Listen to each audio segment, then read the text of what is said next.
Capítulo 5, Lição 4: A história dos impostos e o poder da sociedade anônima. Lembro-me de ter ouvido na escola a história de Robin Hood. Meu professor pensava que fosse uma maravilhosa história de um herói romântico, tipo Kevin Costner, que roubava dos ricos para dar aos pobres. Meu pai rico não via o Robin Hood como um herói. Ele o chamava de bandido. Robin Hood pode ter desaparecido há muito tempo, mas seus seguidores perduraram.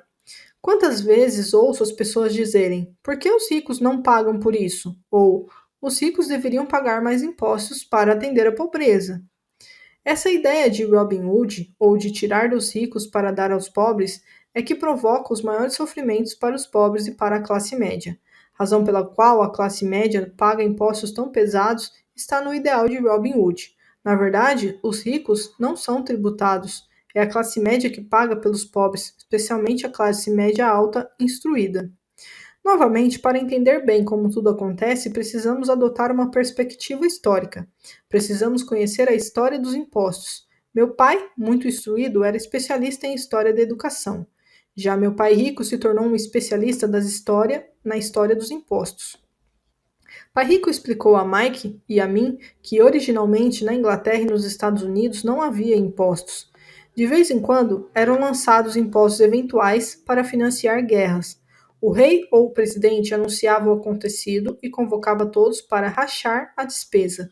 Impostos foram lançados na Grã-Bretanha para financiar as lutas contra Napoleão de 1799 a 1816 e nos Estados Unidos para financiar a Guerra Civil entre 1861 e 1865. Em 1874, a Inglaterra instituiu um imposto de renda permanente para seus cidadãos. Em 1913, o imposto de renda se tornou permanente nos Estados Unidos com a adoção da 16ª Emenda à Constituição. Durante certo tempo, os americanos eram contrários aos impostos. Foi o excessivo imposto sobre o chá que levou ao famoso Tea Party no Porto de Boston, um incidente que ajudou a desencadear a Guerra Revolucionária. Foram necessários cerca de 50 anos, tanto na Inglaterra quanto nos Estados Unidos, para se consolidar a ideia de um imposto de renda rotineiro. O que esses dados históricos não revelam é que, em ambos os casos, os impostos foram inicialmente lançados sobre os ricos. Era isso o que o pai rico queria que Mike e eu entendêssemos. Ele explicou que a ideia de impostos se tornou popular e foi aceita pela maioria, divulgando-se aos pobres e à classe média que os impostos estavam sendo criados para punir os ricos. Foi assim que as massas votaram a favor da lei e ela se tornou constitucionalmente legal. Embora fosse imaginada para punir os ricos, na verdade acabou punindo aquelas pessoas que votaram a seu favor, isto é, os pobres e a classe média. Quando o governo sentiu o gosto do dinheiro, seu apetite aumentou, disse Pai Rico. Seu pai e eu somos exatamente os opostos. Ele é um burocrata do governo, eu sou um capitalista. Quanto mais ele gasta e quanto mais gente ele contrata, maior será a sua organização. No governo, quanto maior a sua organização, mais ele será respeitado. Por outro lado, dentro da minha organização, quanto menos gente eu contratar e quanto menos eu gastar, mais respeito obterei de meus investidores. É por isso que não gosto de gente do governo. Eles têm objetivos diferentes daqueles da maioria dos homens de negócios. À medida que o governo cresce, mais e mais dólares saídos dos impostos são necessários para sustentá-lo. Meu pai instruído acreditava sinceramente que o governo deveria ajudar as pessoas. Gostava de John F. Kennedy e especialmente da ideia do Corpo da Paz. Gostava tanto dessa ideia que ele e mamãe trabalharam para o Corpo da Paz, treinando voluntários para a Malásia, Tailândia e Filipinas. Ele sempre lutava por doações adicionais e aumentos no orçamento de modo que pudesse contratar mais gente. Tanto no seu cargo de Departamento de Educação quanto no Corpo da Paz, essa era a sua função. Desde meus 10 anos, eu ouvia meu pai rico dizer que os funcionários do governo eram um bando de ladrões preguiçosos, e meu pai pobre falava que os ricos eram bandidos gananciosos, que deveriam ser obrigados a pagar mais impostos. Ambos os lados tinham argumentos válidos. Era difícil trabalhar para um dos maiores capitalistas da cidade e chegar a casa onde o pai era um destacado líder do governo. Não era fácil saber em quem acreditar. Contudo, quando você estuda a história dos impostos, aparece uma perspectiva interessante. Como já disse, a aprovação dos impostos só foi possível porque as massas acreditavam na teoria de Robin Hood na economia, que era tirar dos ricos para distribuir aos demais.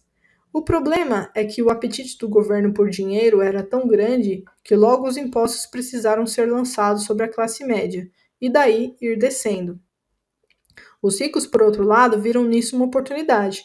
Eles não jogam pelas mesmas regras. Como já disse, os ricos já sabiam sobre as sociedades anônimas que se tornaram populares na época das navegações. Os ricos criaram a sociedade anônima como veículo para limitar o risco dos ativos a cada viagem. A sociedade anônima, então, contratava uma tripulação para ir ao Novo Mundo em busca de tesouros. Se a embarcação se perdesse, a tripulação perdia a vida, mas a perda para os ricos se limitava apenas ao dinheiro investido em cada viagem. O diagrama que se segue mostra como a estrutura da sociedade anônima fica fora de sua demonstração pessoal de renda e de seu balanço. Como os ricos jogam. Aqui nós temos uma outra figura, onde a gente tem aqui sociedade anônima pessoal, onde tem o quadro virado de ponta cabeça e renda de um lado e despesa do outro. E aí uma seta para cima, onde temos o quadro de renda vazio, o quadro de despesa com taxas e despesas que volta para o quadro que estava de ponta cabeça e redução de renda tributável. E abaixo nós temos o quadro de ativos e passivos vazio. É o reconhecimento do poder da estrutura legal da sociedade anônima que dá aos ricos uma grande vantagem sobre os pobres e a classe média. Tendo dois pais a me ensinar, um socialista e o outro capitalista, rapidamente percebi que a filosofia dos capitalistas tinha mais sentido financeiro para mim. Tinha a impressão de que os socialistas, em última análise, puniam a si próprios, em decorrência de sua falta de instrução financeira. Não importa o que inventasse a turma do tire dos ricos, os ricos sempre encontravam uma forma de passá-la para trás. E desta forma, os impostos acabaram onerando a classe média. Os ricos passaram para trás os intelectuais, somente porque aqueles entendiam o poder do dinheiro, um tema não abordado pela escola. Como os ricos passaram para trás os intelectuais? Quando o imposto tire dos ricos foi implementado, o dinheiro começou a fluir para os cofres do governo. Inicialmente, as pessoas ficaram felizes. O dinheiro foi repassado para os funcionários do governo e para os ricos. Foi para os funcionários na forma de empregos e aposentadorias. Foi para os ricos quando as empresas receberam contratos do governo. O governo se tornou uma grande fonte de dinheiro, mas o problema era a administração fiscal desses recursos. Na verdade, não havia recirculação. Em outras palavras, a política do governo, se você fosse um burocrata estatal, era evitar ter excesso de dinheiro. Se você não conseguisse gastar a verba recebida, você arriscava perdê-la no próximo orçamento. Certamente, não haveria reconhecimento para você se fosse eficiente. Os homens de negócios, por outro lado, são recompensados pelo dinheiro que sobra e são reconhecidos por sua eficiência. À medida que este ciclo de despesas públicas crescentes continuava, a demanda por dinheiro aumentava, e a ideia de tire dos ricos se ajustava agora para incluir níveis de rendas mais baixos, chegando aos que tinham votado em favor dos impostos, os pobres e a classe média. Os verdadeiros capitalistas aplicavam seus conhecimentos financeiros para simplesmente encontrar uma maneira de escapar. Eles se voltaram para a proteção de uma sociedade anônima. Uma sociedade anônima protege os ricos. Mas o que muita gente desconhece é que uma sociedade anônima não é algo concreto, no sentido literal do termo.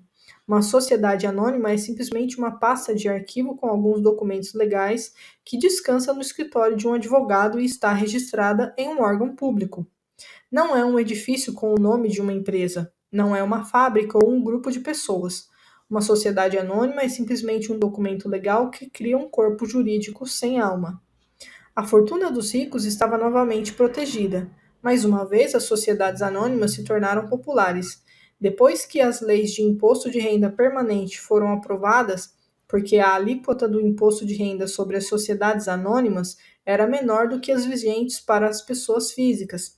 Além disso, como foi mostrado anteriormente, certas despesas poderiam ser descontadas da renda tributável da sociedade anônima. Esta guerra entre os que têm e os que não têm se mantém há centenas de anos. É a turma do tire dos ricos contra os ricos. A batalha é travada sempre que são discutidas leis e continuará sempre. O problema é que as pessoas que perdem não têm informação. Se elas entendessem a maneira como os ricos jogam, também poderiam jogar. Então, estariam a caminho de sua independência financeira. É por isso que me arrepio toda vez que ouço um pai aconselhar a seu filho a estudar para poder conseguir um bom emprego seguro. Um empregado com um emprego bom e seguro não tem escapatória. O americano comum de hoje trabalha de 5 a 6 meses para o governo antes de ter conseguido o suficiente para pagar seus impostos. Em minha opinião, isso é tempo demais. Quanto mais arduamente você trabalha, tanto mais você paga ao governo. É por isso que acredito que a ideia de tire dos ricos acaba sendo um tiro pela culatra para aqueles que a votaram. Toda vez que as pessoas tentam punir os ricos, estes não apenas não obedecem, como reagem. Eles têm o dinheiro, o poder e a intenção de mudar as coisas. Não ficam sentados e pagam voluntariamente mais impostos. Ao contrário, buscam maneiras de minimizar sua carga tributária. Contratam advogados e contadores competentes e convencem os políticos a mudar as leis ou a criticar, a criar artifícios legais. Eles têm os recursos para fazer mudanças. O Código Tributário dos Estados Unidos também oferece outras formas de elidir os impostos. Muitos desses instrumentos estão à disposição de qualquer um, mas são em geral os ricos que tiram proveito deles porque cuidam de seus negócios. Por exemplo, 1031 é um jargão para a isenção 1031 do Código da Receita Federal, que permite a um vendedor adiar o pagamento dos impostos sobre o ganho de capital resultante da venda de um imóvel, se este for trocado por um imóvel mais caro. Se você continuar aumentando seu patrimônio mediante a troca de imóveis, seus ganhos não serão tributados, enquanto você não liquidar a transação. As pessoas que não se beneficiam dessa poupança de impostos permitida legalmente estão perdendo uma grande oportunidade de aumentar a coluna de ativos. Os pobres e a classe média não têm os mesmos recursos. Eles ficam sentados e deixam que o governo espete em seus braços as agulhas para a doação de sangue. Atualmente, fico chocado com o número de pessoas que pagam mais impostos ou aplicam menos deduções simplesmente porque têm medo do governo. E sei como o agente tributário do governo pode ser apavorante e intimidante. Tenho amigos cujos negócios foram fechados e destruídos, para só depois descobrirem que se tratava de um erro do governo. Eu percebi isso, mas o preço de trabalhar de janeiro a meados de maio é um preço muito alto para essa intimidação. Meu pai pobre nunca se rebelou, nem meu pai rico. Este foi apenas mais esperto e usou as sociedades anônimas, o maior segredo dos ricos. Você lembrará a primeira lição que aprendi com meu pai rico. Eu era um garoto de 9 anos que teve de sentar e esperar até que ele resolvesse falar comigo. Frequentemente, sentei em seu escritório esperando que ele me atendesse. Ele me ignorava propositalmente. Queria que eu reconhecesse seu poder e desejasse ter um dia esse mesmo poder. Durante todos os anos que estudei e trabalhei com ele, sempre me lembrou que conhecimento é poder. E com o dinheiro vem mais poder, o que exige o conhecimento certo para mantê-lo e fazê-lo se multiplicar. Sem esse conhecimento, o mundo arrasta você. Pai Rico sempre recordava a mim e a Mike que o maior tirano não era o patrão ou o supervisor, mas o homem dos impostos. Se você deixar, o homem dos impostos sempre tirará mais de você. A primeira lição relativa a fazer dinheiro trabalhar para mim, em vez de trabalhar pelo dinheiro, tem na verdade tudo a ver com o poder. Se você trabalha pelo dinheiro, está cedendo poder a seu empregador. Se seu dinheiro trabalha para você, você mantém e controla o poder. No momento em que adquirimos esse conhecimento do poder do dinheiro trabalhando para nós, Pai Rico quis que nos tornássemos financeiramente espertos e não deixássemos os tiranos nos intimidarem. Você precisa conhecer as leis, a forma como funciona o sistema. Se for ignorante, é fácil ser intimidado. Se você sabe do que está falando, tem uma chance de vencer. É por isso que ele pagava tanto a advogados e contadores especialistas em tributação. Era menos dispendioso pagar-lhes do que pagar ao governo. A melhor lição que me deu e que apliquei a maior parte da minha vida é: seja esperto e você não será oprimido. Ele conhecia a lei porque era um cidadão respeitador das leis. Se você sabe que está certo, você não terá receio de se defender, mesmo se você estiver indo contra Robin Hood e seu bando. Meu pai instruído sempre me incentivou a conseguir um bom emprego em uma grande empresa. Ele falava das vantagens de subir na hierarquia empresarial. Ele não entendia que, dependendo apenas do contra-cheque de um patrão, eu seria uma vaca dócil, pronta a ser ordenhada. Quando contei a meu pai rico o conselho de meu pai pobre, ele deu uma risadinha. Por que não ser o dono da hierarquia? Foi tudo o que eu disse. Eu era o garoto que não entendia o que meu pai rico queria dizer com tornar-me dono de minha empresa.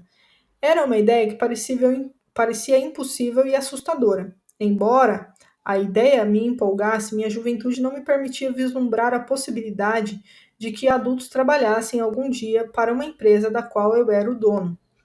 O importante é que, se não fosse por meu pai rico, eu teria provavelmente seguido o conselho de meu pai instruído. Foi apenas a lembrança ocasional de meu pai rico que manteve viva a ideia de eu vir a ter minha própria empresa e me fez seguir um caminho diferente. Quando eu já estava com 15 ou 16 anos, sabia que não podia continuar a trajetória que meu pai instruído recomendava. Não tinha ideia de como fazer, mas estava disposto a não seguir a direção em que a maioria de meus colegas se encaminhava. Essa decisão mudou minha vida. Não foi antes de eu chegar aos 20 e poucos anos que o conselho de meu pai rico começou a fazer sentido. Tinha saído da Marinha e estava trabalhando na Xerox. Ganhava muito bem, mas cada vez que olhava para o contra-cheque me sentia desapontado. As deduções eram tão grandes e quanto mais eu trabalhava, maiores elas eram. Na medida em que eu era bem-sucedido, meus chefes falavam de promoções e aumentos. Era lisonjeador, mas podia ouvir pai rico sussurrando em meu ouvido: para quem você está trabalhando? Quem você está enriquecendo? Em 1974, ainda estava na Xerox. Criei minha primeira sociedade anônima e comecei a cuidar do meu negócio. Já havia alguns ativos em minha coluna de ativos, mas agora estava determinado a focar um mercado maior. Esses contra-cheques cheios de deduções justificavam todos os conselhos que pai rico me dera ao longo dos anos. Via o futuro que me aguardava se seguisse o conselho de meu pai instruído. Muitos empregadores temem aconselhar seus empregados a cuidar de seus próprios negócios. Estou certo de que isso pode valer para certas pessoas, mas em meu caso, a atenção dada aos meus negócios, ao aumento de ativos, tornou-me um empregado melhor. Agora eu tinha um objetivo. Chegava cedo e trabalhava diligentemente, juntando todo o dinheiro possível para poder começar a adquirir imóveis. O Havaí estava começando a crescer e havia fortunas a serem feitas. Quanto mais eu percebia os estágios iniciais da expansão, mais máquinas Xerox eu vendia. Quanto mais vendia, mais dinheiro ganhava e, naturalmente, mais deduções apareciam em meu contra-cheque. Era inspirador. Estava tão ansioso para fugir da armadilha que eu trabalhava mais e não menos. Por volta de 1978, costumava ocupar um dos primeiros 5 lugares entre os vendedores, às vezes o primeiro. Estava louco para sair da corrida dos ratos. Em menos de 3 anos, eu estava faturando mais em minha pequena empresa, uma companhia imobiliária, do que na Xerox. E o dinheiro que ganhava na minha coluna de ativos, minha companhia imobiliária, era dinheiro que trabalhava para mim. Não era eu batendo em portas para vender copiadoras. O conselho de meu pai rico fazia mais sentido. Logo, o fluxo de caixa de minhas propriedades permitiu que minha empresa comprasse meu primeiro Porsche. Meus colegas vendedores da Xerox pensavam que eu estava gastando minhas comissões. Não estava. Estava gastando minhas comissões em ativos. Meu dinheiro estava trabalhando arduamente para ganhar mais dinheiro. Cada dólar de minha coluna de ativos era um grande empregado dando duro para fazer mais empregados e comprando para o chefe um novo Porsche a ser deduzido de renda tributável. Comecei a trabalhar mais para a Xerox. O plano estava funcionando e e o meu Porsche era a prova. Ao aplicar as lições de meu pai rico, eu, tão jovem, podia sair da proverbial corrida dos ratos de ser empregado.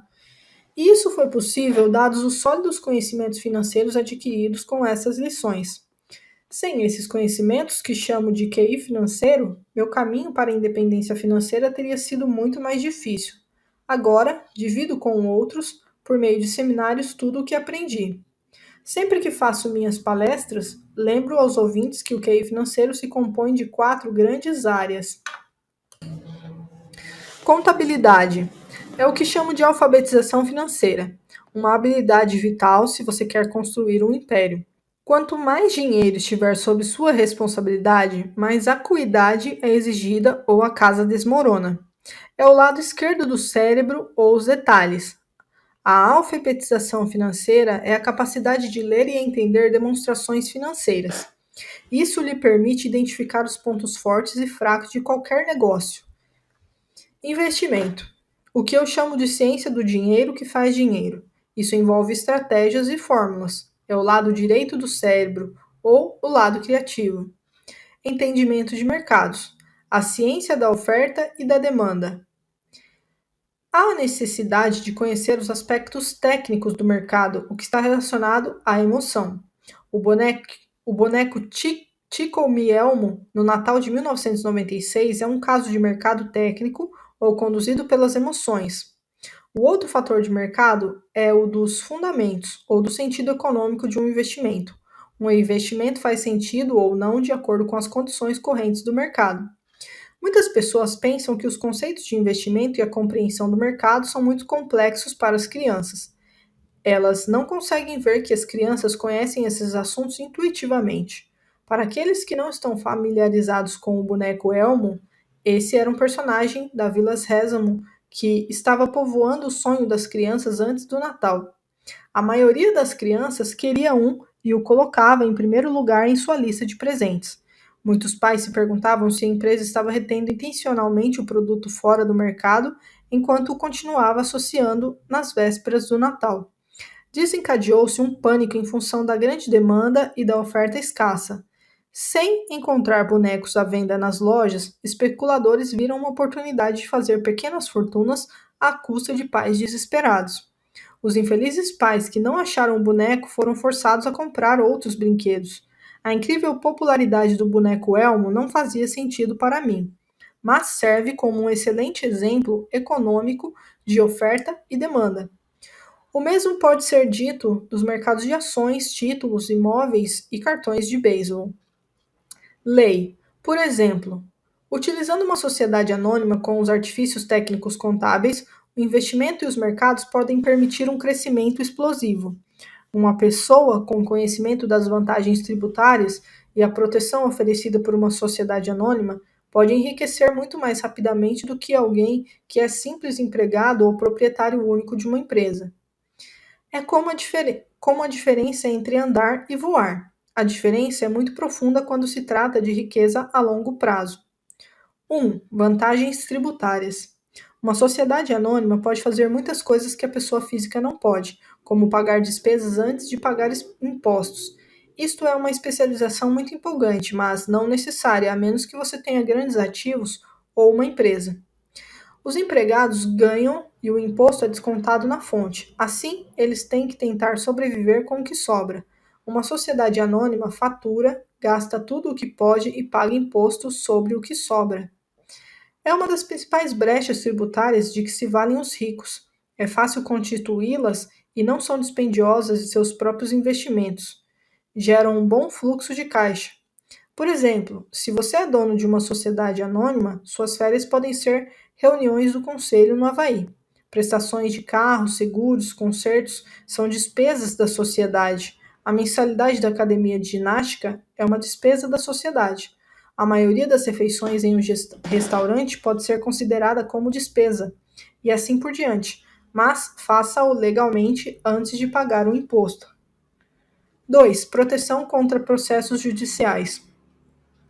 Vivemos em uma sociedade litigiosa. Todos querem uma parte do seu dinheiro. Os ricos escondem boa parte de sua fortuna por meio de sociedades anônimas e fundos fiduciários para proteger seus ativos dos credores. Quando alguém processa uma pessoa rica, depara-se frequentemente com camadas de proteção legal e descobre finalmente que a pessoa rica não possui de fato nada. Os ricos controlam tudo, mas não possuem nada. Os pobres e a classe média tentam ser donos de tudo e o perdem para o governo ou para os outros cidadãos que gostam de processar os ricos. Eles aprenderam com a história de Robin Hood: tire dos ricos, dê aos pobres.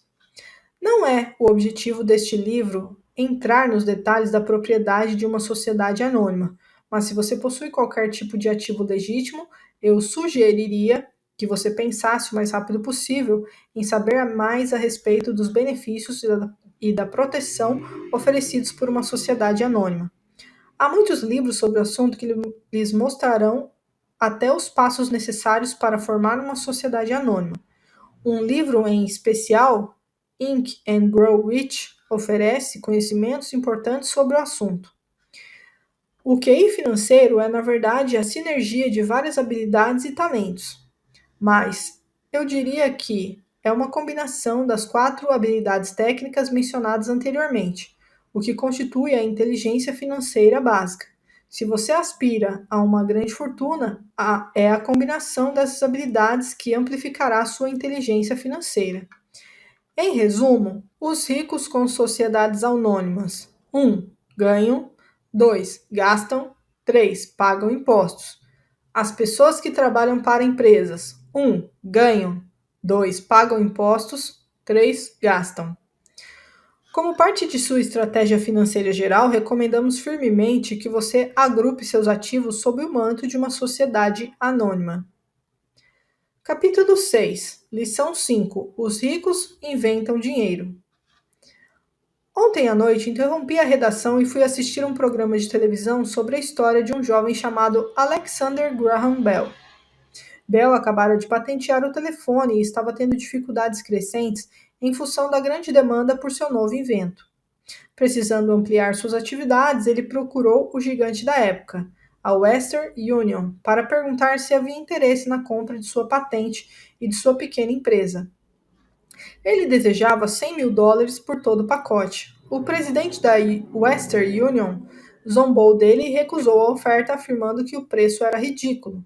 O resto é história. Surgiu uma indústria multibilionária e nascia a AT&T. Quando terminou a história de Alexander Graham Bell, veio o noticiário noturno. Entre as notícias estava o downsizing de outra empresa local. Os trabalhadores estavam furiosos e reclamavam que os donos da empresa estavam sendo injustos. Um gerente demitido de cerca de 45 anos estava na fábrica com sua mulher e 2 crianças, pedindo aos guardas que o deixassem entrar para falar com os proprietários a fim de solicitar que reconsiderassem sua demissão. Ele acabara de comprar uma casa e estava com medo de perdê-la. A câmera focalizava suas queixas para que todo mundo pudesse ver. Não preciso dizer que isso prendeu minha atenção. Ensino profissionalmente desde 1984. Tem sido uma experiência muito gratificante e também uma atividade perturbadora, pois tenho ensinado para milhares de pessoas e vejo algo em comum em todos nós, incluindo eu próprio. Todos temos um potencial tremendo e fomos abençoados com dons.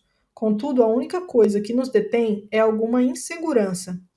Não é tanto a falta de informação, mas sim a falta de autoconfiança. Alguns são mais afetados do que outros. Quando saímos da escola, a maioria de nós sabe que o que conta não é tanto o título que obtivemos ou as notas que tiramos. No mundo real, fora da academia, é necessário algo mais do que simplesmente notas. Já ouviu falar de garra, ousadia, audácia, coragem, cara de pau, esperteza, tenacidade, brilho? Esse fator, qualquer que seja o nome que se lhe atribui, é mais decisivo em última instância para nosso futuro do que as notas obtidas no longo dos estudos. Dentro de cada um de nós há alguma dessas características. Existe também o reverso das mesmas, pessoas que, se necessário, se ajoelhariam suplicantes. Depois de passar um ano no Vietnã como piloto da Marinha, passei a conhecer intimamente esses 2 aspectos dentro de mim. Nenhum deles é melhor do que o outro. Contudo, como professor, reconheço que são o medo excessivo e a falta de autoconfiança os grandes empecilhos à manifestação do gênio pessoal. Partia-me o coração ver estudantes que sabiam as respostas e que, no entanto, não tinham a coragem de agir em consequência. Muitas vezes, no mundo real, não são os talentosos que vão em frente, mas os ousados. Em minha experiência pessoal, o gênio financeiro exige tanto conhecimento técnico quanto ousadia. Se o medo for muito forte, o gênio se extingue. Nas aulas, incentivo os estudantes a aprenderem a assumir riscos, a serem ousados, a deixarem seu gênio converter seu medo em poder e brilhantismo. Funcionam para alguns e apavora outros. Acabei percebendo que a maioria das pessoas, quando se trata de dinheiro, prefere a segurança. Tive de responder a perguntas como: por que arriscar? Por que me dar ao trabalho de desenvolver o meu QI financeiro? Por que me alfabetizar financeiramente? E a resposta é: para ter mais opções. Há grandes mudanças à nossa frente. Comecei com a história do jovem inventor Alexander Graham Bell. Nos próximos anos haverá mais pessoas como ele. Haverá centenas de pessoas como Bill Gates e empresas extremamente bem-sucedidas como a Microsoft sendo criadas a cada ano em todo o mundo. E também haverá muito mais falências, demissões e downsizing. Então, por que se preocupar em desenvolver o QI financeiro? Ninguém pode responder isso a não ser você. Contudo, posso dizer porque eu o faço. Faço porque esta é a época mais empolgante para se viver. Prefiro saudar a mudança do que temê-la. Prefiro me entusiasmar com a possibilidade de ganhar milhões do que me preocupar com não conseguir um aumento de salário. O período em que nos encontramos é arrebatador. Não tem precedentes na história mundial. As gerações futuras olharão para esta época e verão o quanto de vibração deve ter havido. Terá sido a morte do velho e o nascimento do novo. Terá sido tumultuada e empolgante. Então, por que se preocupar em desenvolver o QI financeiro? Porque se você o fizer, poderá prosperar muito. E se você não o fizer, este será um período apavorante. Será uma época em que pessoas seguem ousadamente em frente, enquanto outras se agarram a modos de vida decadentes. Há 300 anos, a terra era riqueza, de modo que quem a possuísse possuía riqueza. Então apareceram as fábricas e a produção, e os Estados Unidos ascenderam ao domínio. Os industriais eram os donos da riqueza. Hoje é a informação. E a pessoa que tiver a informação na hora certa terá a riqueza. O problema é que a informação voa em volta do mundo à velocidade da luz. A nova riqueza não fica restrita por limites e fronteiras, como ocorria com as fábricas. As mudanças serão mais aceleradas e dramáticas. Haverá um aumento impressionante de novos multimilionários. E haverá também os que ficam para trás. Atualmente, vejo tantas pessoas com dificuldades trabalhando mais arduamente simplesmente porque se agarram às velhas ideias. Querem que tudo seja como antes, resistem à mudança. Conheço pessoas que estão perdendo seus empregos e suas casas e que culpam a tecnologia, ou a economia, ou o chefe. Infelizmente, elas não percebem que elas próprias podem ser o problema. Velhas ideias são o seu maior passivo. É um passivo simplesmente porque não conseguem perceber que aquela ideia ou maneira de fazer alguma coisa que era um ativo ontem não existe mais. Uma tarde, estava ensinando a investir utilizando um jogo de tabuleiro, Cash Flow, que inventei como uma ferramenta de ensino. Um amigo tinha trazido consigo uma conhecida para assistir à aula. Essa conhecida tinha se divorciado recentemente, sendo grandemente prejudicada pelo acordo feito, e agora estava à procura de respostas. Seu amigo pensou que a aula pudesse ajudar. O jogo foi criado de modo a ajudar as pessoas a entender como funciona o dinheiro. Ao jogar, aprendem a interação entre demonstração de renda e balanço. Elas aprendem como o dinheiro flui entre os dois e como a trajetória para a riqueza depende de aumentar o montante gerado mensalmente pela coluna de ativos, até o ponto de que este supere nossas despesas mensais. Uma vez atingido esse ponto, você pode abandonar a corrida dos ratos e entrar na pista de alta velocidade. Como disse, algumas pessoas odeiam o jogo, outras adoram e algumas não entendem. Essa mulher perdeu uma valiosa oportunidade de aprender. Logo no começo do jogo, ela tirou um cartão em que aparecia uma lancha. No início ficou feliz. Oh, ganhei uma lancha. Então, quando o amigo tentou lhe explicar como funcionavam as contas de sua demonstração de renda e de seu balanço, ela ficou frustrada porque nunca gostara de matemática. O resto dos jogadores de sua mesa, esperando enquanto o amigo lhe explicava a relação entre demonstração de renda, balanço e fluxo de caixa mensal. De repente, ela percebeu como os números se encaixavam e que a lancha a estava comendo viva. No correr do jogo, também foi atingida pelo Down syndrome e teve um filho. Para ela, foi um jogo terrível. Depois da aula, seu amigo se aproximou de mim e disse que ela estava perturbada. Viera para a aula pensando em aprender a investir e não gostara do tempo gasto com um jogo bobo. Seu amigo tentou levá-la a pensar se o jogo não teria se refletido nela de alguma forma. Com essa sugestão, a mulher pediu o dinheiro de volta. Disse que a mera ideia de que o jogo pudesse ter algo a ver com ela era ridícula. Seu dinheiro foi rapidamente devolvido e ela foi embora. Desde 1984, ganho milhões simplesmente fazendo o que o sistema de ensino não faz.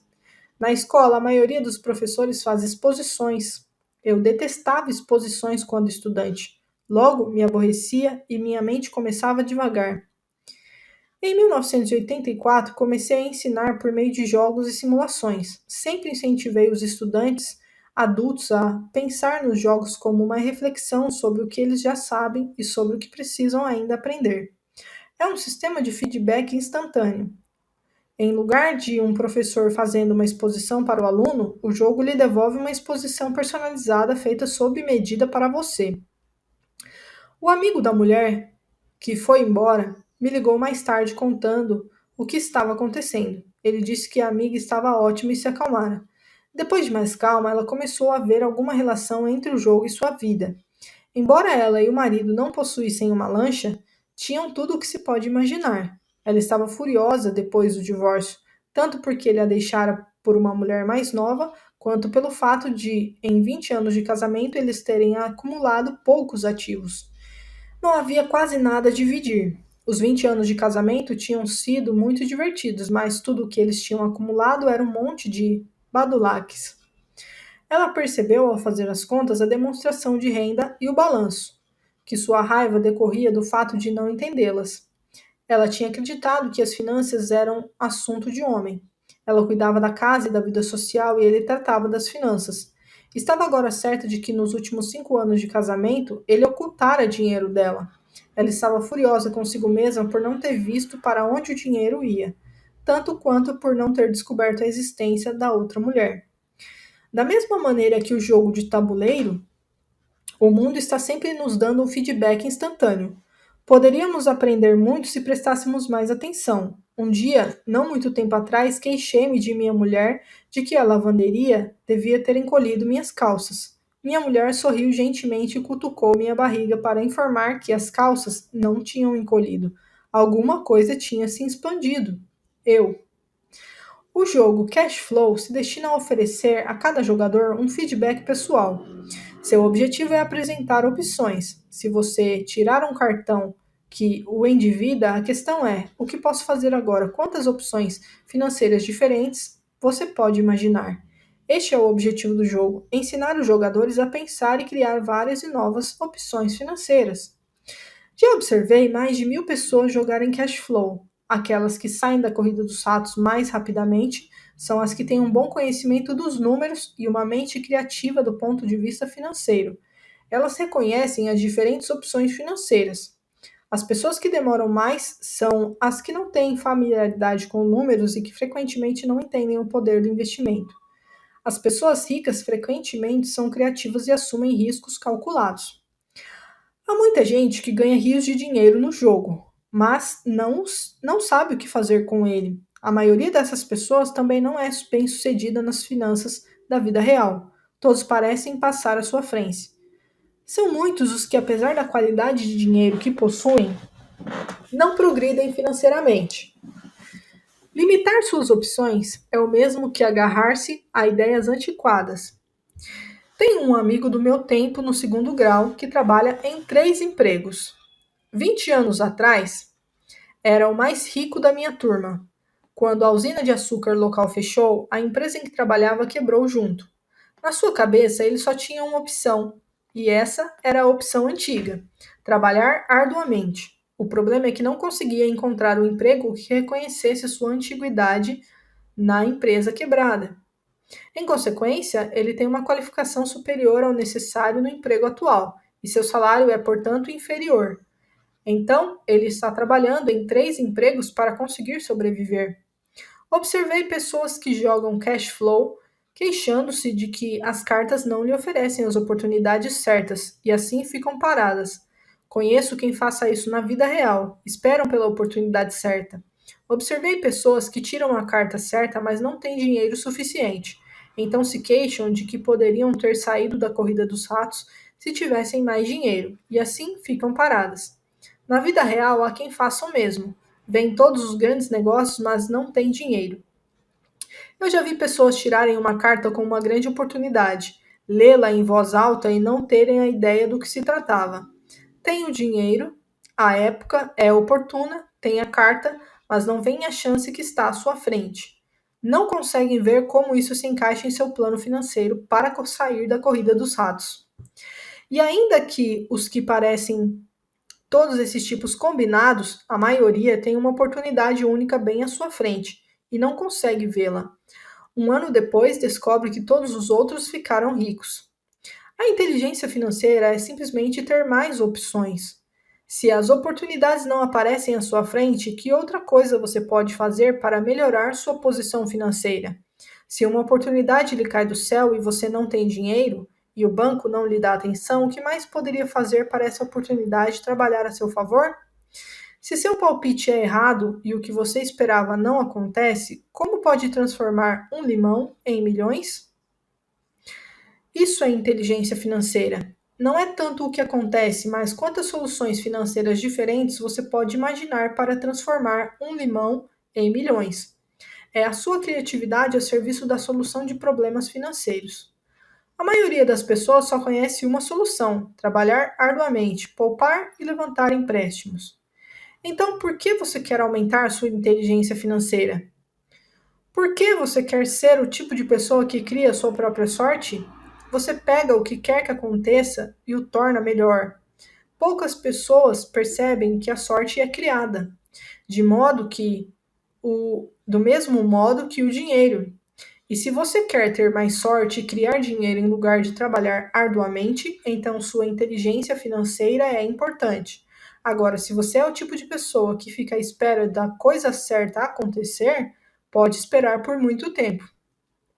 É como esperar que todas as luzes estejam verdes 5 quilômetros antes de começar a viagem. Quando éramos garotos, Mike e eu ouvíamos meu pai rico dizer que o dinheiro não é real. Pai Rico de vez em quando nos lembrava que como chegamos perto do segredo do dinheiro naquele primeiro dia em que começamos a fazer dinheiro com gesso. Os pobres e a classe média trabalham pelo dinheiro, diziam. Os ricos fazem dinheiro. Quanto mais real vocês pensarem que o dinheiro é, tanto mais arduamente trabalharão por ele. Se vocês perceberem que o dinheiro não é real, enriquecerão mais rápido. Então, o que é? Era a pergunta que Mike e eu repetíamos frequentemente. O que é a moeda se não é real? O que nós concordamos que seja. Era tudo o que Pai Rico respondia. O ativo mais poderoso que todos nós possuímos é a nossa mente. Se for bem treinada, pode criar uma imensa riqueza que nos parece ser um instante. Riqueza muito além dos sonhos de reis ou rainhas há 300 anos. Uma mente não treinada também pode criar pobreza externa, que perdura por muito tempo quando é transmitida às famílias. Na era da informação, o dinheiro cresce exponencialmente. Algumas poucas pessoas estão se tornando fabulosamente ricas a partir do nada, apenas com ideias e acordos. Se você perguntar a muitas pessoas que negociam com ações ou outros investimentos como meio de vida, elas dirão que veem isso acontecer a toda hora. Milhões podem ser ganhos instantaneamente a partir do nada. E ao dizer nada, estão querendo dizer que não há dinheiro sendo trocado. Tudo é feito por um acordo. um sinal manual do pegão, um sinal na tela de um corretor em Lisboa, originado por um corretor em Toronto e de volta para Lisboa. Um telefonema para o meu corretor para comprar e outro logo a seguir para vender. O dinheiro não muda de mãos, os acordos mudam. Então, por que desenvolver seu gênio financeiro? Só você pode responder a isso. Eu só posso dizer porque venho desenvolvendo essa área de minha inteligência. Eu o faço porque quero ganhar dinheiro rapidamente. Não porque eu precise, mas porque quero. É um processo de aprendizado fantástico. Desenvolvo meu QI financeiro porque quero participar do maior jogo do mundo. E de minha maneira pequena, gostaria de ser parte dessa evolução sem precedentes da humanidade. A era em que os seres humanos não trabalham com seus corpos, mas apenas com suas mentes. Aliás, nestas é onde está a ação. É o que está acontecendo. É fantástico, é apavorante e é divertido. É por isso que invisto em minha inteligência financeira desenvolvendo o ativo mais poderoso que possuo. Quero estar junto das pessoas que se dirigem ousadamente para a frente. Não quero estar entre os que ficam para trás. Vou lhe apresentar um exemplo simples de criação de dinheiro. No início da década de 1990, a economia de Fênix estava em situação deplorável. Assistia na televisão ao Bom Dia América quando um consultor financeiro começou a prever dias de desgraça e sombra. Seu conselho era: poupe seu dinheiro, ponha US$ 100 do lado a cada mês, dizia, e em 40 anos você será um multimilionário. Bem, fazer uma poupança mensal é uma orientação válida, é uma opção, a opção que a maioria das pessoas encamparia. O problema é o seguinte: torna-nos cegos ao que está acontecendo à nossa volta. Perdem-se grandes oportunidades de um ganho maior. O mundo passa ao largo daqueles que optam por esse caminho. Como disse, a economia estava em situação deplorável naquele momento. Para os investidores, esta é a condição perfeita de mercado. Parte de meu dinheiro estava aplicada em ações e apartamentos. Tinha pouco dinheiro em mãos. Como todos estavam se desfazendo de coisas, eu estava comprando. Eu não estava poupando, eu estava investindo. Minha mulher e eu tínhamos mais de US$ 1 milhão trabalhando em um mercado que crescia rapidamente. Era a melhor oportunidade para se investir. A economia encontrava-se em má situação. Eu não podia deixar aqueles pequenos negócios passarem a largo. Casas que valiam US$ 100 mil estavam sendo oferecidas por US$ 75 mil. Mas, em vez de comprar na imobiliária local, comecei a comprar no escritório do advogado especializado em falências ou nos degraus do tribunal. Nesses lugares, uma casa de 75 mil podia ser adquirida por US$ 20 mil ou menos. Com US$ 2 mil que um amigo me emprestou por 90 dias em encargos de US$ 200, dei ao advogado um cheque como entrada. Enquanto a aquisição estava sendo processada, coloquei um anúncio no jornal oferecendo uma casa que valia US$ 75 mil por US$ 60 mil, sem entrada. Choveram telefonemas. Depois de verificado o cadastro dos possíveis compradores e de que a casa fora passada para o meu nome, os interessados puderam vê-la. Foi uma loucura. Em alguns minutos a casa estava vendida. Pedi ao comprador US$ 2.500 como taxa de processamento, o que foi logo pago imediatamente, e depois a transação passou às mãos da financeira. Devolvi ao meu amigo os US$ 2.000 com um adicional de US$ 200. Ele ficou feliz, o comprador da casa ficou feliz, o advogado ficou feliz e eu fiquei feliz. Vendi por US$ 60 mil uma casa que me custou US$ 20 mil. Os US$ 40 mil foram criados com dinheiro que estava em minha coluna de ativos, na forma de uma promissória do comprador. Tempo total de trabalho, 5 horas. Agora que você está alfabetizado financeiramente e lê os números, mostrarei por que isso é um exemplo de dinheiro sendo inventado. Poupança. Quanto tempo seria necessário para poupar US$ 40 mil e quanto custaria considerando uma alíquota de imposto de 50%? Aqui nós temos a imagem, né, novamente, de uma figura. Temos aqui o quadro da renda, quadro da despesa, onde está escrito impostos, e embaixo nós temos o quadro dos ativos, escrito poupança, e o quadro dos passivos está vazio. Nós temos a palavra emprego, onde uma seta vai da renda passa pela despesa e vai para os ativos, para a poupança. Nessa fase de mercado deprimido, minha mulher e eu seis, fizemos 6 de tais simples transações nas horas vagas, enquanto o grosso do nosso dinheiro estava aplicado em imóveis maiores e em ações. Conseguimos criar mais de 190 mil dólares em ativos, promissórias a juros de 10%. A partir dessas 6 transações de compra, cria e vende.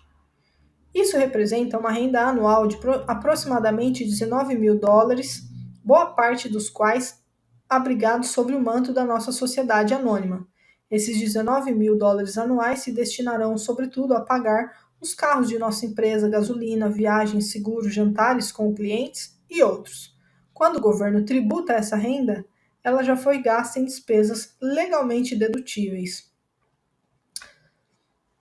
40 mil dólares criados na coluna de ativos, dinheiro inventado sem tributação, a juros de 10%, você criou 4 mil dólares ao ano em fluxo de caixa.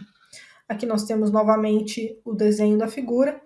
O quadro de renda está vazio, despesas está escrito impostos. O quadro de ativos, 40 mil dólares na promissória e 190 mil dólares no total. Passivos, 20 mil dólares. E uma seta que vai dos ativos para a criação de renda.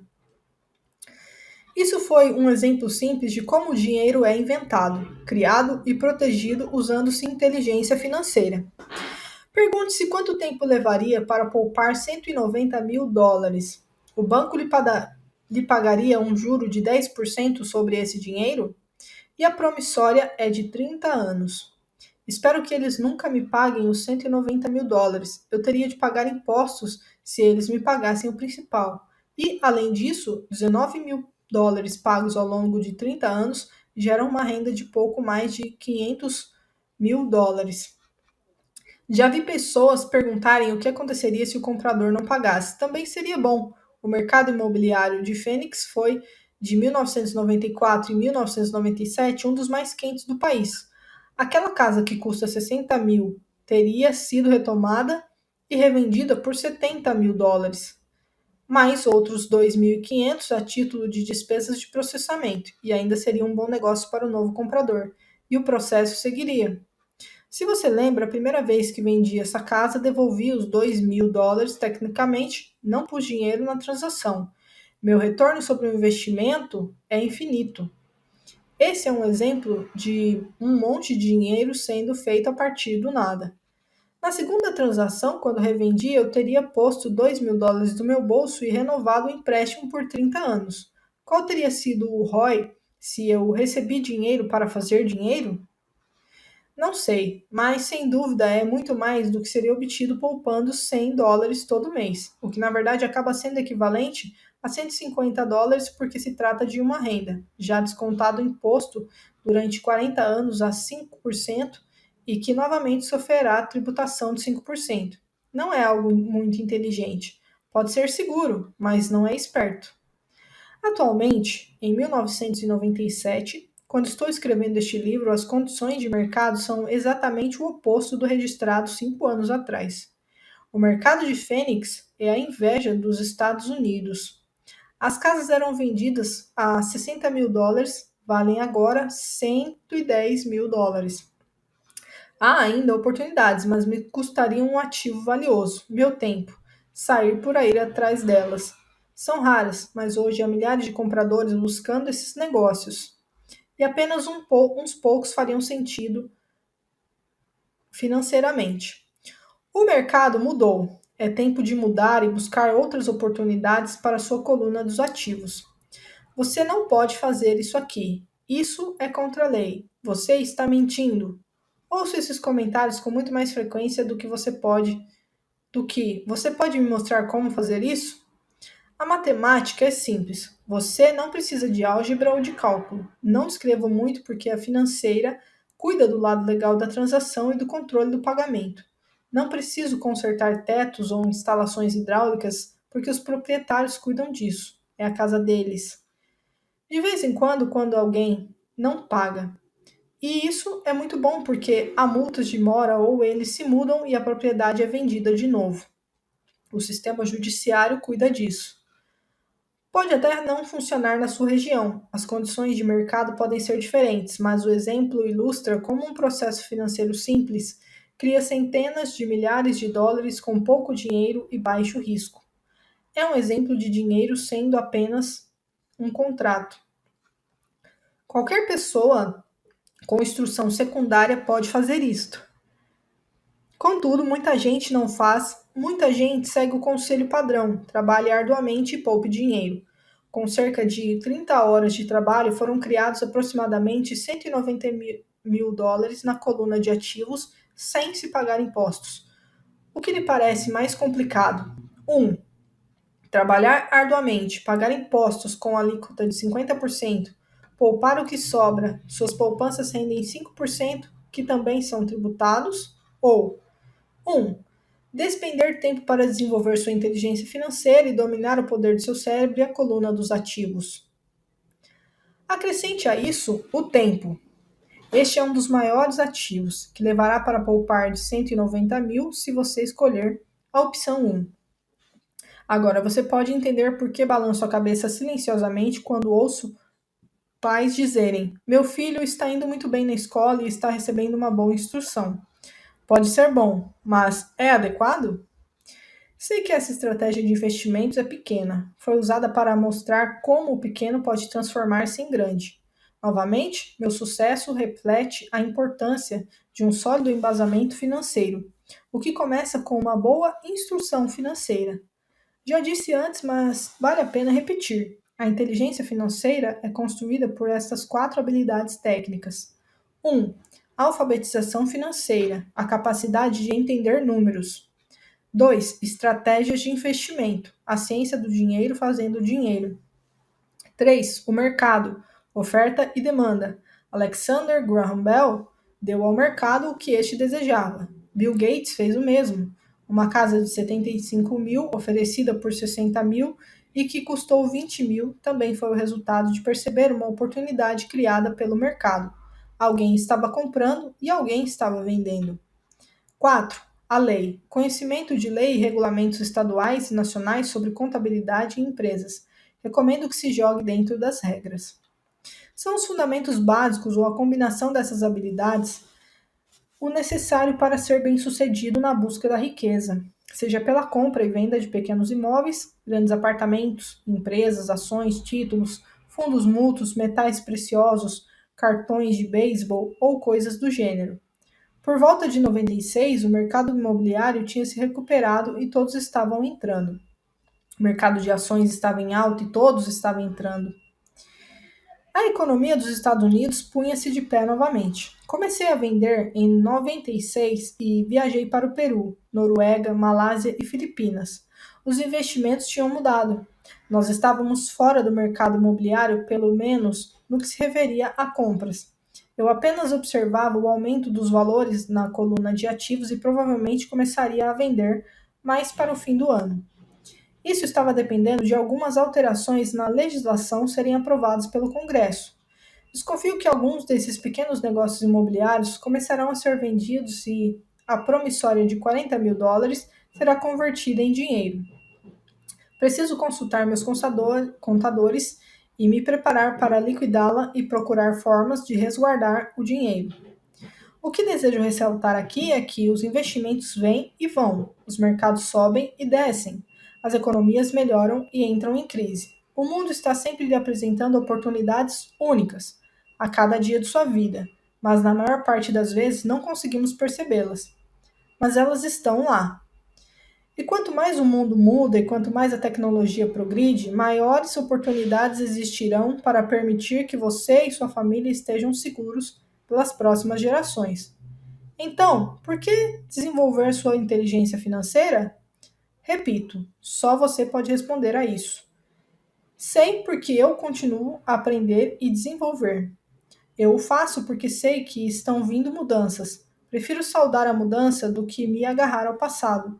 Sei que haverá expansões no mercado e crises. Quero desenvolver continuamente minha inteligência financeira, porque a cada mudança, algumas pessoas estarão de joelhos, suplicando por seus empregos. Outras, entretanto, pegarão os limões que a vida que a vida lhes dá, e ela dá e ela nos dá a todos ocasionalmente e os transformarão em milhões. Isso é inteligência financeira. Muitas vezes me perguntam sobre os limões que transformei em milhões. Hesito, porém, em usar mais exemplos de investimentos pessoais. Hesito porque tenho medo que pareça bravata ou autoelogio. Não é essa a minha intenção. Uso os exemplos apenas como ilustração numérica e cronológica, de casos concretos e simples. Uso os meus exemplos porque quero que você saiba que é fácil. Torna-se mais fácil quanto mais você se familiariza com os quatro pilares da inteligência financeira.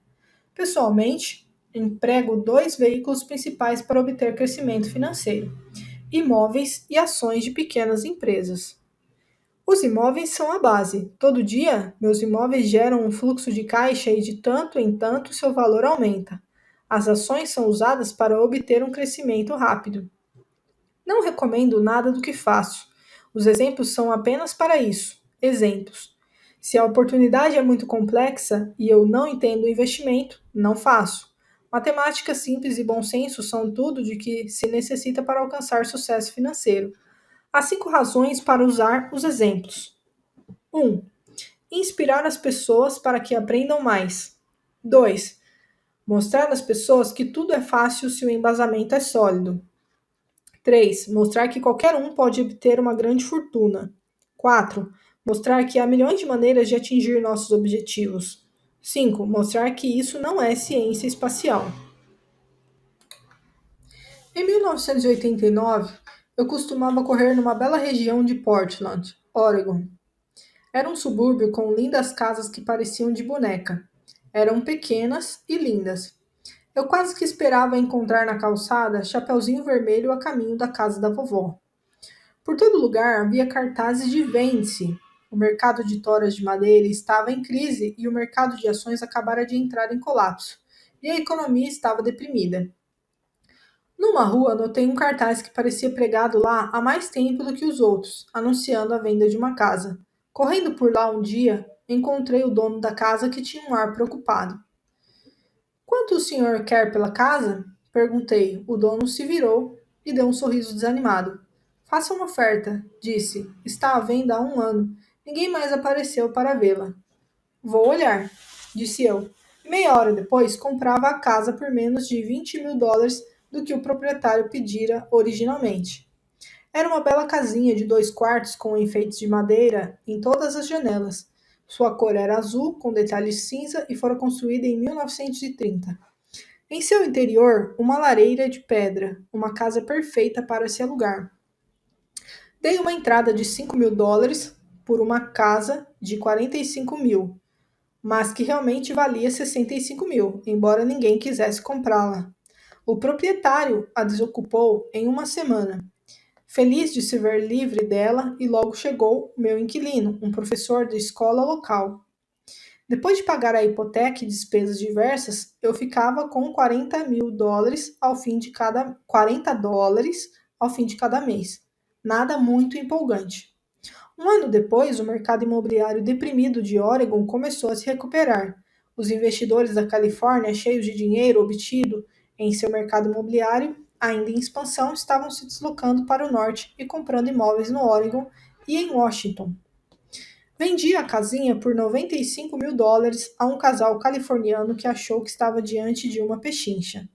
Meu ganho de capital de cerca de $40.000 foi empregado numa aplicação amparada pela seção 1031 e comecei a procurar um lugar onde pôr o dinheiro. Em um mês, encontrei um prédio com 12 apartamentos perto da fábrica da Intel em Beaverton, Oregon. Seus donos moravam na Alemanha e não tinham ideia de quanto valia o local. E, novamente, só queriam se desfazer do imóvel. Ofereci $275.000 por um prédio que valia 450 mil. Concordaram com 300 mil. Comprei e fiquei com ele por 2 anos, utilizando o mesmo processo de troca de imóveis com tributação deferida. Minha mulher e eu vendemos o prédio por 495 mil e compramos outro com 30 apartamentos em Phoenix, Arizona. Naquela época, nos mudamos para Fênix para sair de uma crise e teríamos de vendê-lo de qualquer maneira. O preço do prédio de 30 apartamentos era de 875 mil, com entrada de 225 mil.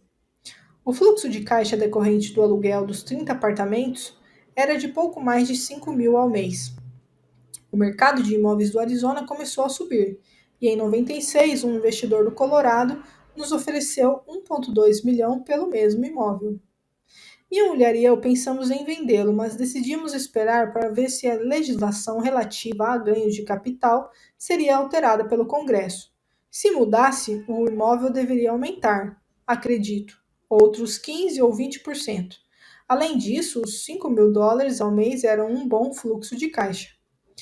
Este exemplo mostra como é possível transformar uma pequena soma de dinheiro em outra muito maior. Repito, é uma questão de entender demonstrações financeiras, estratégias de investimento, sentir o mercado e conhecer as leis. Se as pessoas não são versadas nesses tópicos, então tenderão a seguir o dogma padrão, que é buscar segurança, diversificar e só aplicar em investimentos seguros. O problema é que investimentos seguros muitas vezes são esterilizados, isto é, são tão seguros que seus ganhos são menores. A maioria das corretoras não tocará em transações especulativas para proteger a si próprias e a seus clientes. Essa é uma política sábia. Os negócios realmente quentes não são oferecidos aos novatos. Normalmente, os melhores negócios que tornam os ricos ainda mais ricos são reservados para aqueles que entendem o jogo. E tecnicamente ilegal oferecer a alguém que não é considerado sofisticado esses negócios especulativos, mas naturalmente acontece. Quanto mais sofisticado me torno, mais oportunidades aparecem no meu caminho. Outro argumento para desenvolver sua inteligência financeira ao longo da vida é, simplesmente, que mais oportunidades são apresentadas a você. E quanto maior for sua inteligência financeira, mais fácil será reconhecer um bom negócio. Quanto mais aprendo, e há muito a aprender, mais dinheiro ganho, simplesmente porque, com o passar dos anos, acumulo experiência e sabedoria. Tenho amigos que se aprisionam à segurança trabalhando com afinco em suas profissões e que não conseguem adquirir sabedoria financeira, que leva tempo para ser desenvolvida. De modo geral, minha filosofia é plantar sementes em minha coluna de ativos. Essa é minha fórmula. Começo com pouco e planto sementes. Algumas se desenvolvem, outras não. Na nossa empresa imobiliária, há propriedades que valem muitos milhões. É nosso próprio trust de investimento em imóveis. A maioria desses milhões partiu de investimentos mínimos, da ordem de 5 ou 10 mil dólares. Todas essas entradas foram beneficiadas por terem ocorrido em momentos de rápida ascensão do mercado, aumentos de isentos de impostos, compras e vendas feitas repentinamente ao longo de alguns anos. Também temos um portfólio de ações abrigado em uma empresa que minha mulher e eu chamamos de nosso fundo mútuo pessoal. Temos amigos que fazem negócios especificamente com investidores como nós, de modo que temos a cada mês dinheiro extra para investir. Compramos ações de empresas de capital fechado, de alto risco especulativas, que estão próximas de serem listadas em bolsas dos Estados Unidos ou Canadá. Um exemplo de como é possível obter ganhos rápidos são 100 mil ações compradas a 25 centavos pouco antes da abertura do capital da empresa. 6 meses depois, a empresa estava listada em uma bolsa e as 100 mil ações agora valem 2 dólares cada uma. Se a empresa for bem administrada, o preço continuará subindo e as ações podem alcançar 20 dólares ou mais cada uma. Houve ocasiões em que nossos 25 mil dólares se transformaram em 1 milhão em menos de um ano. Se você sabe o que está fazendo, você não está jogando. É jogo quando você põe dinheiro em um negócio e reza para que dê certo. O importante é usar conhecimento técnico, sabedoria e amor ao jogo para minimizar os riscos. Naturalmente, sempre há algum risco. É a inteligência financeira que aumenta as chances. Assim, o que é muito arriscado para uma pessoa é menos arriscado para outra. Essa é a principal razão pela qual incentivo sempre as pessoas a investir mais em instrução financeira do que em ações, imóveis ou outros mercados. Quanto mais esperto você for, mais chances terá de reduzir os riscos. As ações nas quais eu invisto são extremamente arriscadas para a maioria das pessoas, e não aconselho de forma alguma que outros a façam. Estou nesse jogo desde 1979 e já paguei mais do que devia por elas. Mas se você reler por que tais investimentos são um alto risco para a maioria das pessoas, poderá organizar sua vida de modo diferente, de modo a que a habilidade de pegar US$ 25.000 e transformá-lo em US$ 1 milhão em um ano seja de baixo risco para você. Como já disse anteriormente, nada do que escrevi é uma recomendação, são exemplos do que é simples e possível. O que faço é café pequeno no esquema das coisas, contudo, para o indivíduo médio, uma renda de US$ 100.000 ao ano sem fazer muita força é agradável e não muito difícil de se obter. Dependendo do mercado e do quão esperto você for, isso pode ser conseguido num prazo de 5 a 10 anos. Se mantiver suas despesas correntes em um nível modesto, US$ 100.000 como renda adicional é bom, não importando se você trabalha. Você pode trabalhar se quiser ou tirar folga e usar o sistema tributário a seu favor e não contra você. Minha base pessoal são os imóveis. Adoro imóveis porque são estáveis e mudam devagar. Mantenho essa base sólida. O fluxo de caixa é constante e, se administrado adequadamente, tem boas chances de ter seu valor aumentado. A beleza de uma sólida base em imóveis é que ela me permite arriscar um pouco mais com as ações especulativas que compro. Se tenho grandes lucros no mercado de ações, pago o imposto sobre os ganhos de capital e reinvisto o que sobra em imóveis, garantindo assim o alicerce de meus ativos. Uma última palavra sobre imóveis. Tenho viajado por todo o mundo ensinando a investir. Em todas as cidades ouço as pessoas dizerem que não há imóveis baratos. Não é essa a minha experiência, mesmo em Nova York ou Tóquio, ou mesmo nos arredores das cidades, há pechinchas desprezadas pela maioria das pessoas. Em Singapura, que atualmente registra uma alta no preço dos imóveis, podem-se encontrar ainda pechinchas em locais não muito distantes. Logo, sempre que ouço alguém me dizer: "Você não pode fazer isso aqui", respondo que talvez a afirmação adequada seja: "Não sei como fazer isso aqui, ainda". As grandes oportunidades não são vistas com os olhos, são vistas com a mente. Muita gente não ficará rica nunca simplesmente porque não tem o treinamento financeiro para reconhecer a oportunidade que estão bem à sua frente. Muitas vezes me perguntam: como começo? No último capítulo, mostro 10 passos que segui na trajetória para minha independência financeira, mas sempre lembro de que é preciso que seja divertido. É apenas um jogo. Algumas vezes você ganha e outras aprende, mas divirta-se. A maioria das pessoas jamais ganha porque tem medo de perder. É por isso que a escola não é tão tola. Na escola aprendemos que os erros são maus e somos punidos por cometê-los. Contudo, se você prestar atenção à maneira de como os seres humanos aprendem, verá que aprendemos errando. Aprendemos a andar caindo.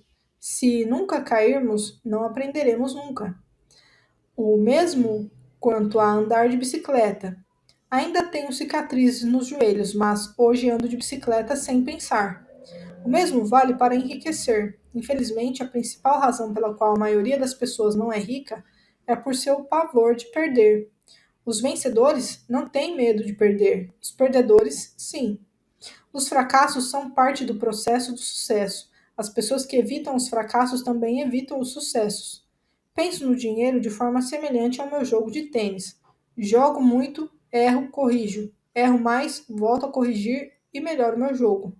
Se eu perder o jogo, vou até a rede e aperto a mão do meu adversário, sorrio e digo: até sábado. Há dois tipos de investidor. Um, o primeiro e mais comum são as pessoas que compram um investimento empacotado. Eles procuram um varejista, seja uma imobiliária, seja um corretor ou um consultor financeiro e compram alguma coisa. Pode ser um fundo mútuo, um trust de investimento imobiliários, ações ou títulos. É uma forma bem limpa e simples de investir. Pode ser comparado à pessoa que vai à loja e compra um computador direto da prateleira. 2. O segundo são os investidores que criam investimentos. Este investidor, em geral, organiza o negócio de forma semelhante às pessoas que compram os componentes e montam seu computador. É algo sob medida. Eu não sei como juntar os componentes de um computador, mas sei como juntar oportunidades ou conheço gente que sabe.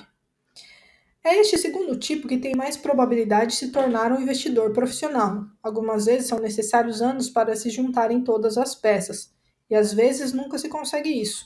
Meu pai rico me incentivou a ser esse tipo de investidor. É importante aprender a juntar as peças porque é aí onde estão os grandes ganhos. E se a maré é adversa, as grandes perdas. Se você quer ser o segundo tipo de investidor, precisa desenvolver três habilidades principais. Estas se somam àquelas necessárias para adquirir inteligência financeira. 1. Como encontrar uma oportunidade que ninguém mais viu. Você vê com sua mente o que os outros veem com os olhos. Por exemplo, um amigo comprou uma casa caindo aos pedaços. Era assustador olhar para ela. Todos se perguntavam por que ele a teria comprado. O que ele viu e nós não vimos foi que, junto com a casa, a compra envolvia mais 4 lotes de terreno vazio. Ele verificou isso indo à imobiliária. Depois de comprar a casa, ele a demoliu e vendeu 5 lotes para um consultor por 3 vezes mais o que tinha pago. Ele ganhou US$ 75.000 em 2 meses de trabalho. Não é muito dinheiro, mas sem dúvida é muito mais do que um salário mínimo. E não há muitas dificuldades técnicas. 2. Como conseguir dinheiro? Em geral, as pessoas só procuram o banco. Esse segundo tipo de investidor precisa saber onde levantar recursos e há muitas formas de fazê-lo sem ir ao banco. Para começar, aprendi a comprar imóveis sem precisar de banco. Não é tanto pelos imóveis, mas pela aprendizagem de como conseguir dinheiro, o que não tem preço. Muito frequentemente ouço as pessoas dizerem: o banco não me dá um empréstimo ou não tenho dinheiro para comprar isso. Se você quiser se tornar um investidor do tipo 2, precisará aprender a fazer o que atrapalha tanta gente. Em outras palavras, a maioria das pessoas deixa que a falta de dinheiro as impeça de fechar um negócio. Se você puder evitar esse obstáculo, estará milhões à frente dos que não aprenderam essas habilidades. Muitas vezes adquirir uma casa ou ações ou um prédio de apartamentos sem sequer ter um tostão no banco. Uma vez comprei um prédio por 1,2 milhões. O que eu fiz é chamado amarrar a transação com um contrato escrito entre comprador e vendedor. Então consegui o necessário para pagar o depósito de 100 mil, o que me permitiu obter 90 dias para levantar o resto do dinheiro. Por que eu fiz isso? Simplesmente sabia que o prédio valia 2 milhões de dólares. Nunca levantei o dinheiro. Em lugar disso, a pessoa que depositou 100 mil me deu 50 mil por ter encontrado o prédio e assumiu minha posição e eu saí do negócio. Total de tempo de trabalho: 3 dias. Repito, conta mais o que você sabe do que o que você compra. Investir não é comprar, é conhecer. 1. Como organizar pessoas espertas? Pessoas inteligentes são aquelas que trabalham com ou contratam uma pessoa mais inteligente do que elas. Quando você precisar de orientação, assegure-se de escolher sabiamente seu conselheiro. Há muito o que aprender, mas a recompensa pode ser astronômica. Se você não quer aprender essas habilidades, então é aconselhável ser um investidor do tipo 1. Sua maior riqueza é o que você sabe. Seu maior risco é o que você não conhece. Sempre há risco, de modo que aprenda a administrá-lo em vez de evitá-lo.